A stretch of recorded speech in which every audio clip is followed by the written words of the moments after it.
Shalom, salam sejahtera dalam kasih Kristus Tuhan kita. Jumpa kembali dengan saya Pendeta Samuel Matapsyauta di Gereja Kristen Protestan Injili Indonesia di Dayakolot.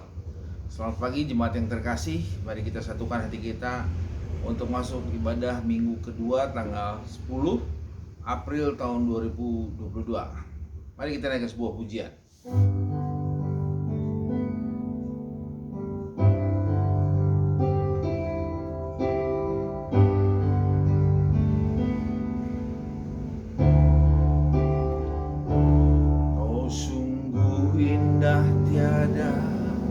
Taranya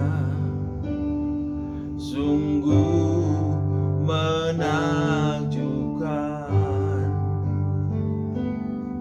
sungguh ajaib untuk dimengerti,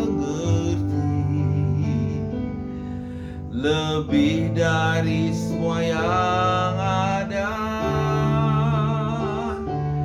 Hikmatmu tiada terselami, kasih-Mu dalam tak terduga. Kau sungguh indah tiada taranya, mulia dan berkuasa.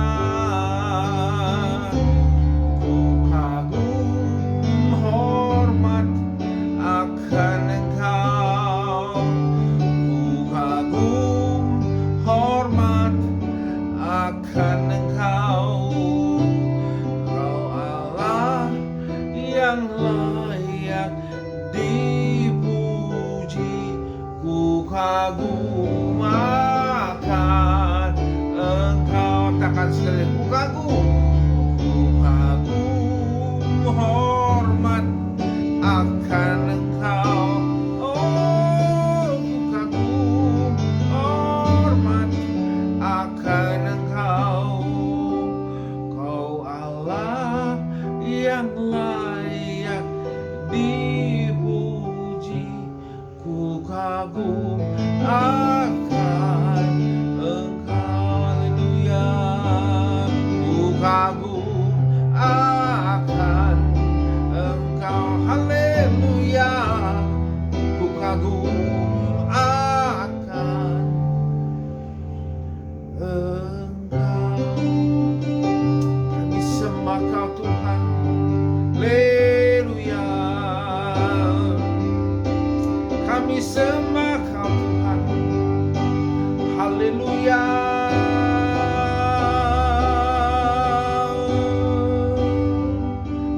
Terima kasih Tuhan. Bapa, kami bersyukur buat pagi hari ini.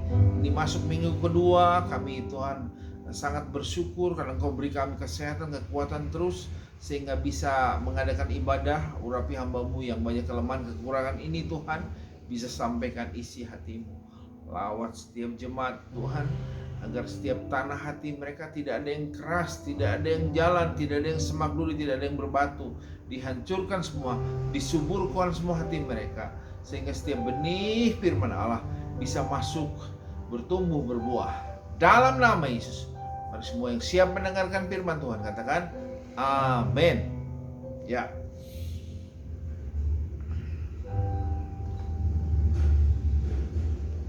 Salam saudara, salam sejahtera dalam kasih Kristus Tuhan kita.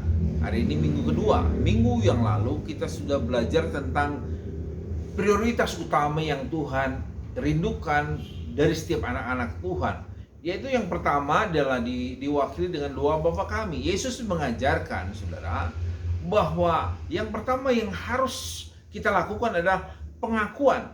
Ya, ada dikatakan Bapa kami yang di surga.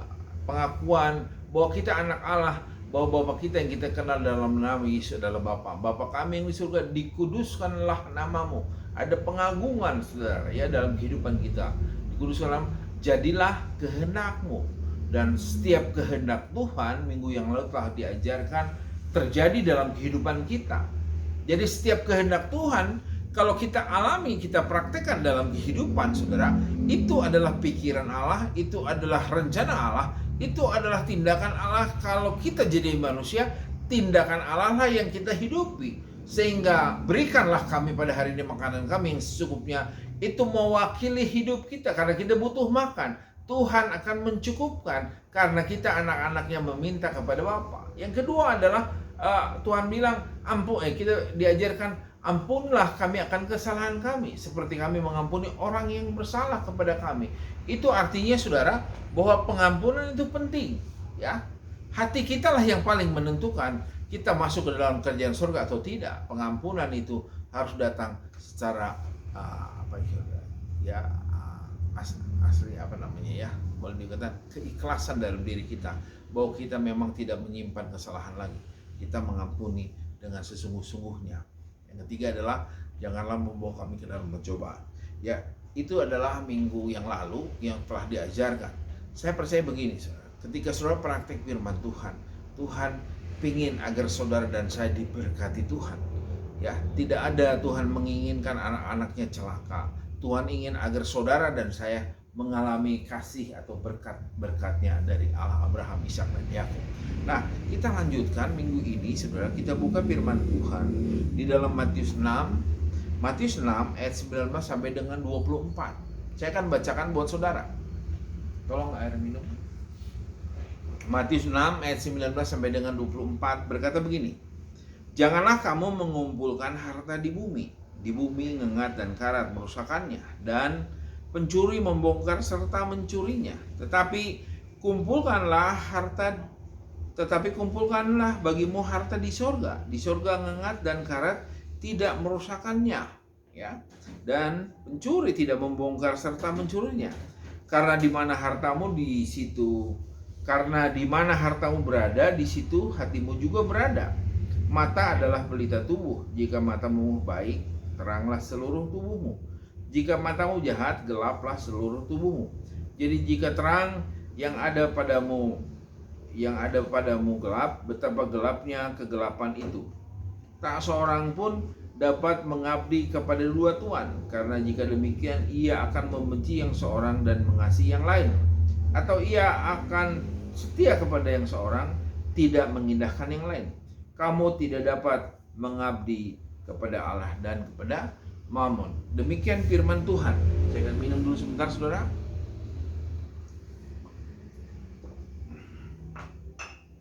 Jadi setelah kita mendapatkan kehendak Tuhan, apa sih harus kita kuatkan dalam diri kita sehingga setiap kehendak Tuhan dapat kita lakukan dengan kuat di dalam kehidupan ini. Nah, ada nasihat firman Tuhan di temanya dikatakan bagaimana kita mengumpulkan harta. Cara mengumpulkan harta adalah kumpulkanlah harta di surga. Makanya ayatnya dimulai dengan kata janganlah kamu mengumpulkan harta di bumi. Kenapa, saudara? Harta di bumi itu ngengat dan karat, dan pencuri akan mencurinya. Ingat ketika kita mencari uang, makin hari makin bertambah uang, terus kita mengumpulkan, dan semakin banyak mengumpulkan, kita beli rumah, beli tanah, beli rumah lagi, beli tanah, beli mobil lagi, beli rumah lagi. Harta kita semakin banyak. Nah, semakin banyak harta kita, di situ hati kita ditaruhnya, saudara. Nah, ketika datang pencuri mencurinya, hati kita akan terasa sakit dan sulit bisa menerima kehendak Allah. Karena apa? Kita sudah tersakiti hati kita. Maksud Tuhan, kenapa kita jangan mengumpulkan harta di bumi? Karena harta di bumi ada ngengat, ada karat akan merusakannya, dan ada pencuri yang mencurinya. Ada banyak, saudara, orang yang berkelimpahan dengan harta. Kehidupannya tidak lebih, saudara. Tidak bisa dia menikmati semua harta-hartanya. Dan semakin banyak harta, semakin banyak hatinya kemana-mana. Untuk mencintai Tuhan, makanya ayat selanjutnya dikatakan, saudara, dengan jelas sekali ya. Ayat yang selanjutnya kalau saudara baca, tak seorang pun dapat mengabdi kepada dua tuan, karena jika demikian ia akan membenci yang seorang dan mengasihi yang lain. Artinya, saudara, setiap harta yang dikumpulkan, kendaraan atau mobil motor, ya, motor antik, motor mahal dikumpulkan, atau akuarium atau apapun jenis-jenis hobi kita dikumpulkan, semakin banyak harta dan hati kita semakin tercecer ke harta itu. Karena dikatakan firman Tuhan, di mana hartamu, di situ hatimu. Makanya Allah menasihatkan, janganlah, perkataan pertama, janganlah kamu mengumpulkan harta di bumi. Nanti ada ngengat karat, ya, merusakkannya. Udah gitu apalagi ada apa? Pencuri akan mencurinya. Karena semakin banyak harta, engkau tidak bisa menjaga semua hartamu. Dan hartamu kalau ketika dicuri, maka hatimu akan mengikuti pencuri itu membawa hartamu kemana. Sehingga hatimu tidak bisa bersandar kepada kebenaran atau kasih Tuhan. Makanya dikatakan engkau tidak bisa mengabdi kepada Mamon dan kepada Tuhan. Kau harus tentukan salah satu. Jadi kalau kita ikut Tuhan, kumpulkanlah harta di surga. Nasihat firman Tuhan berkata, saudara, ya, dikatakan ayat apa? Ayat yang pertama ya. Tetapi kumpulkanlah bagimu harta di surga. Tetapi kumpulkanlah bagimu harta di surga. Ya. Jadi kita harus mengumpulkan harta yang di surga, saudara.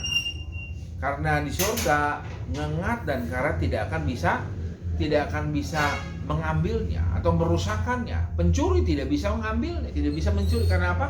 Karena kebenaran firman Tuhan bicara, harta di surga itu tidak akan bisa diambil oleh siapapun, ya. Makanya kumpulkanlah harta di surga. Karena apa? Karena ngengat dan karat tidak akan merusakkannya.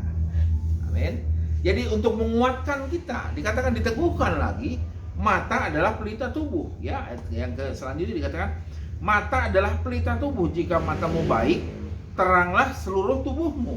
Maksudnya, jika hati kita punya hartanya di sorga, maka mata kita akan baik, akan terang memandang semua masalah, semua persoalan. Engkau pandang melalui kacamata kebenaran firman Tuhan. Ya, kebenaran itulah yang akan memerdekakan setiap anak-anak Tuhan. Makanya banyak orang yang nggak bisa melihat masalah, persoalan. Ya, kadang-kadang kita kalau sakit diobati. Saudara pernah mengalami sakit ke dokter kan? Ketika diobati nggak enak, disuntik sakit, ditensi nggak enak, saudara. Apalagi ditanya-tanya sama dokter, apa yang terasa? Udah terasa nggak enak semua, serba salah. Dikasih obat pahit rasanya sudah nggak enak semuanya. Tapi percayalah saudara, ketika kita diperbaiki, ketika diobati oleh Tuhan, ketika kita ditanggalkan semua kebencian, ya, kekhawatiran dibuang, apalagi saudara, harta kita hanya di surga. Kita cinta kita akan Tuhan dikuatkan, diteguhkan, maka makin hari kita akan mengalami namanya pergumulan, ada rasa sakit, ada rasa sedih. Tapi percayalah saudara, ujung-ujungnya ketika kebenaran firman Tuhan digenapi dalam setiap hidup anak-anak Tuhan, maka setiap berkat yang Tuhan janjikan di Alkitab, perjanjian lama, perjanjian baru, diberkatilah bakulmu, diberkatilah anak-anakmu, diberkatilah istrimu, diberkatilah usahamu. Itu akan terjadi melimpah dalam kehidupan setiap anak Tuhan yang percaya. Diberkatilah kesehatanmu. Bukankah setiap saudara ingin sehat terus? Nah, inilah kehidupan kita, saudara. Makanya Tuhan bilang, janganlah kamu mengumpulkan harta di bumi, karena di mana hartamu, di situ hatimu. Semakin banyak harta kita, semakin banyak hati kita kemana-mana tercecer, saudara. Ya, sehingga sulit sekali untuk mengabdi kepada Tuhan yang kita kenal dalam nama Yesus. Ini saudara penting, sederhana tetapi ini penting. Inilah dasar yang Kristus taruh. Artinya begini saudara, janganlah kita membaca buku lain, kita mengkritik Alkitab. Tetapi biarlah membaca Alkitab, kita bisa mengkritik buku lain, pendapat lain. Karena hanya firman Tuhan inilah patokan setiap anak-anak Tuhan untuk melangkah hidup dengan benar dan pasti menuju yang Tuhan tunjukkan. Ya, pernah ada lagu sekolah minggu dulu. Ya, ada dua jalan. Yang lebar api jiwamu mati, tapi yang sempit jiwa berglori. Artinya saudara, hanya sedikit orang yang bisa siap masuk ke dalam kerajaan surga. Ada banyak orang saudara siap untuk menang, tapi sedikit orang untuk siap untuk kalah. Ada banyak orang siap untuk diberkati oleh Tuhan, tapi hanya sedikit orang yang siap mengalami ketaatan kepada Tuhan. Biarlah kita memilih yang sempit, yang sedikit, yang kelihatannya sulit, tetapi di dalam Tuhan ujung-ujungnya adalah kemuliaan. Amin. Amin, saudara. Jadi pilih bahagia hidup, jangan susah-susah. Hatimu dijaga. Makanya dikatakan jagalah hatimu dengan segala kewaspadaan. Karena dari situlah terpancar. Kata terpancar dalam terjemahan lain dikatakan itulah batas kehidupan. Ketika engkau melewati batas yang telah Tuhan tentukan, maka hidupmu tidak akan bisa mengabdi kepada Tuhan, tetapi kepada Mamon. Itu makanya kita tidak bisa mengabdi kepada dua Tuhan. Pilih salah satu. Kalau engkau benar anak Tuhan, kalau sungguh-sungguh engkau anak Tuhan, datang ibadah gereja, mari engkau harus sungguh-sungguh buka matamu. Ya, buka matamu untuk takut akan Tuhan. Ya, demikian firman Tuhan, saya tidak perpanjang, tapi biarlah setiap anak-anak Tuhan yang mendengar firman Tuhan ini, dan kalau engkau memprakteknya, diberkatilah engkau. Amin buat firman Tuhan. Ya. Kalau ku hidup,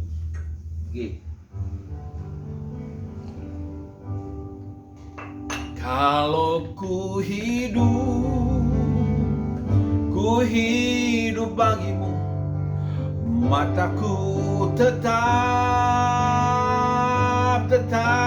memandangmu.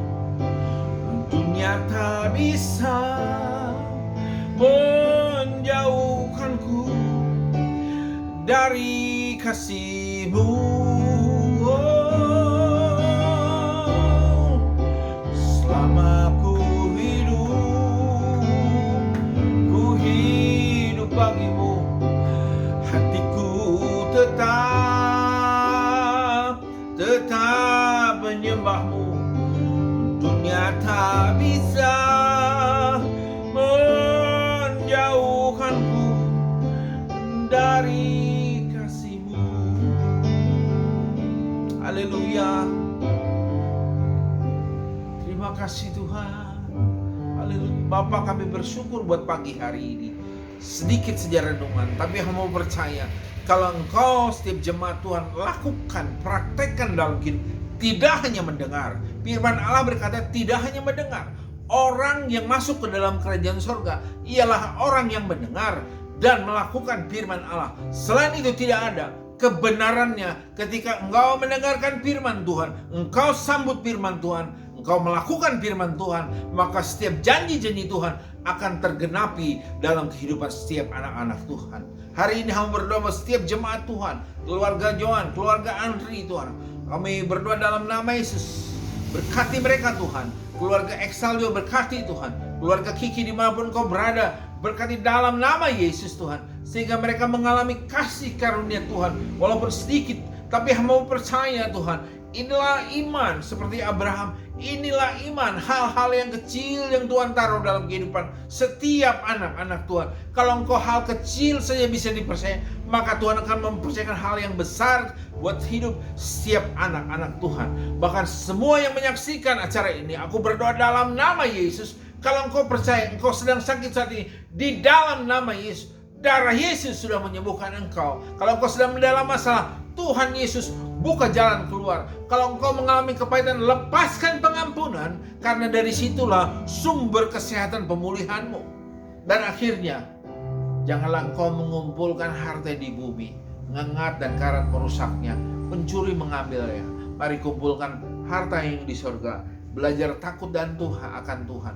Belajar berdoa Bapa kami setiap hari. Akui Dia bahwa Dia adalah Bapa kita. Lepaskan pengampunan terhadap orang-orang yang membenci engkau, yang pernah menganiaya engkau, melepaskan pengampunan. Minta kepada Bapa penyertaan, minta kepada Bapa makan minuman setiap hari. Itu juga kuatkan hati saudara agar saudara tidak masuk di dalam pencobaan. Terima kasih Tuhan, berkati keluarga kami juga. Anak kami Maria Yosi, cucu kami Marsa berkati. Anak kami juga Clement yang di Jerman, Engkau berkati Tuhan dalam nama Yesus. Anak kami juga Elia berkati dalam kuliahnya. Istri kami juga berkati dalam pekerjaan usahanya, agar bisa memberkati pelayanan pekerjaan Tuhan di sini. Dan aku berdoa setiap jemaat, semua orang yang tergerak, kalau Engkau tergerak untuk memberkati, mari khususkanlah berkat itu untuk kerajaan Allah. Terima kasih Tuhan buat kasih karunia ini. Terpujilah nama-Mu Tuhan. Akhirnya berkati bangsa negara kami, pulihkan Tuhan, pemimpin kami Engkau berkati, semua tetangga kami kiri kanan Engkau berkati. Hari Tuhan, jagai kami semuanya Tuhan. Dan akhirnya setiap kemuliaan, hormat, dan pengakuan hanya milik-Mu saja. Di dalam dan demi nama Yesus, mari semua yang telah mendengarkan firman Tuhan, siap melakukan firman Tuhan, katakan amin. Tuhan Yesus memberkati kita semua. Haleluya.